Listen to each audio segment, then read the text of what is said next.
vai resolver um problema crônico que tem praticamente todo o HRV do Honda. É um barulho na parte traseira.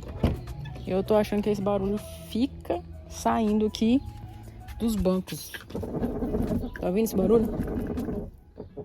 Quando a gente passa por alguma rua que tem deformidades, né? Fica fazendo muito barulho isso aqui. O que irrita bastante quem tá dirigindo, quem tá no passageiro. Irrita muito mesmo, apesar de parecer besteira. Irrita bastante, ó. Pelo fato dele ser bipartido e ser retrátil, né? Dá de abater ele faz esse barulho que é muito chato. Pra isso, eu trouxe uma fita isolante, uma tesourinha pra colocar a fita isolante. Vai rebater aqui o banco. E quando a gente rebater o banco, a gente tem aqui uma trava. Essa trava e engata no banco e fica batendo ferro com ferro. A gente vai passar uma fita isolante aqui. Dá pra ver que tá arranhado também.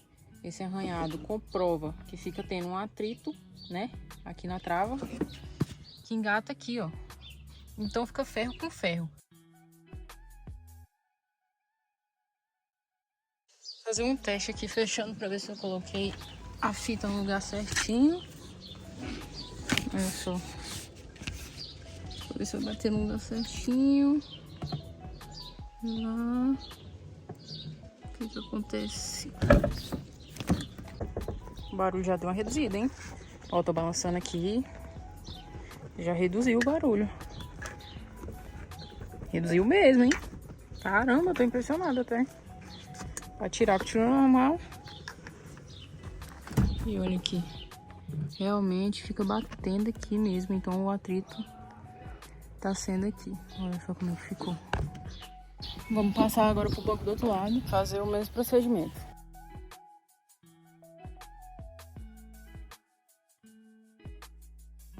Vou colocar aí no vídeo o barulho que tava antes. Dá pra perceber que tá sem barulho. E dessa forma, vocês conseguem melhorar cerca de 90% do problema crônico que tem no HRV, que é o problema do barulho na traseira. Um barulho que incomoda bastante quem tá dirigindo, incomoda o passageiro. E realmente é algo que não passa despercebido, esse barulho. É um barulho muito chato, muito constante. E que simplesmente a fita isolante você consegue resolver. Então é isso. E é isso.